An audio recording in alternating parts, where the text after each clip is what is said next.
दोस्तों welcome back to my YouTube channel Pathshala with E R Shubham Soni. आज हम पढ़ेंगे इनडेटर्मिनेसी ऑफ स्ट्रक्चर, कैसे इसको निकालते हैं। सिंपल वे से निकालेंगे, आपके क्वेश्चंस निकल जाएंगे। सबसे पहले हम बात करते हैं नंबर ऑफ स्पोर्ट्स की। There are 3 number of sports, 3 type of sports.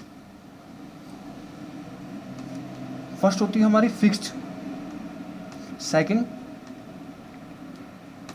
Pin, third roller sport.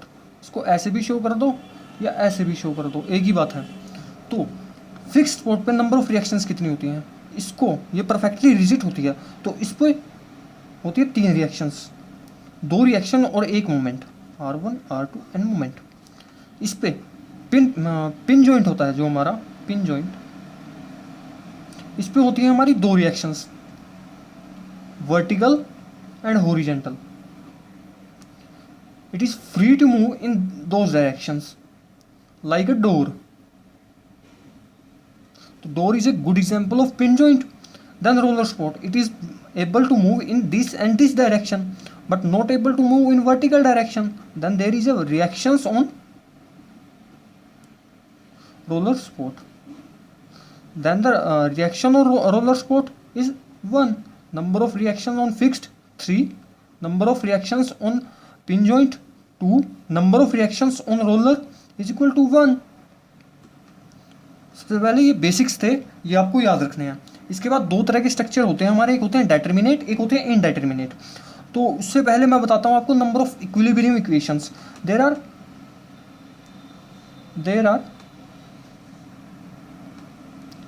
3 number of equilibrium equation, ये फिक्स होती हैं। For 2D it is 3 and for 3D it is 6. 3D for 2D number of equilibrium equations 3 होती हैं। summation of horizontal is equal to 0, summation of vertical is equal to 0, summation of moments is equal to 0। ये होते हैं number of equations हमारी, जो equilibrium equation है 2D के लिए यूज होती हैं। अब इसके बाद मैं बताता हूँ आपको determinate and indeterminate structure. Determinate structure, the structure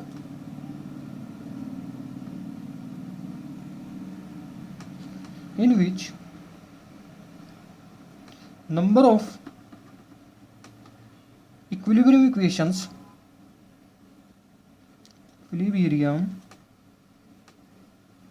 equation are sufficient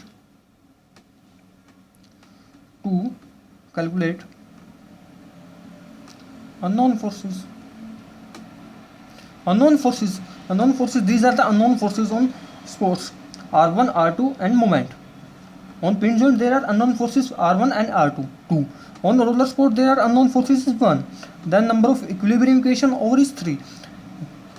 So determinate structure, you know determinate structure, the structure in which a number of equilibrium equation are sufficient to calculate unknown forces. Then next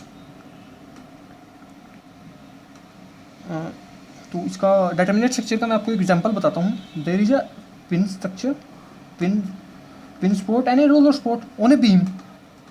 Then there is a reaction, 2 reactions on a pin joint and 1 reaction on the roller joint. Then total number of unknowns,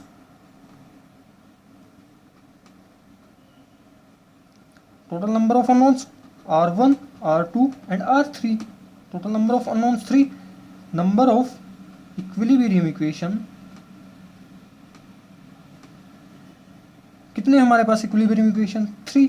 then this structure is हम इसको calculate कर सकते हैं। हमारे पास equilibrium equation भी 3 है और अननोन भी 3 है, तो हम इसको कैलकुलेट कर लेंगे, तो ये हमारा डेटर्मिनेट स्ट्रक्चर हो जाएगा। Then next we are going on indeterminate structure. Indeterminate structure, the structure in which number of equilibrium equation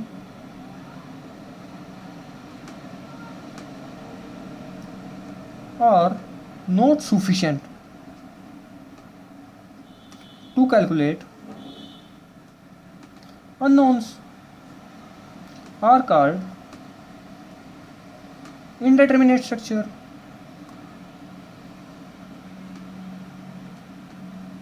understand? Then अब मैं आपको एग्जांपल करवाता हूँ. देखो, देयर इज अ pin spot on a beam both ends and a roller spot in middle. Then there is a reactions horizontal, vertical. On pin zone there are two reactions. R1, R2, R3 and R4. On roller spot we have only one reactions, R5. Total number of unknowns कितने हो जाएंगे? Total number of unknowns. There are total number of unknowns are 5. We have total number of unknowns 5, and we have number of equilibrium equation for 2D diagram 3. Number of equilibrium equation 3. Then can we solve it by, we have only 3 equations, 3 known equations and unknowns are 5. It is mathematically not possible. Then this structure is known as indeterminate structure.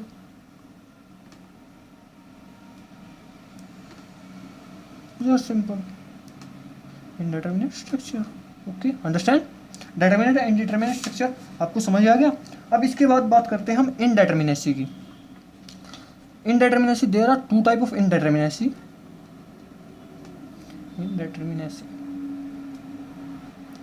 There are two type of indeterminacy. First one is static indeterminacy.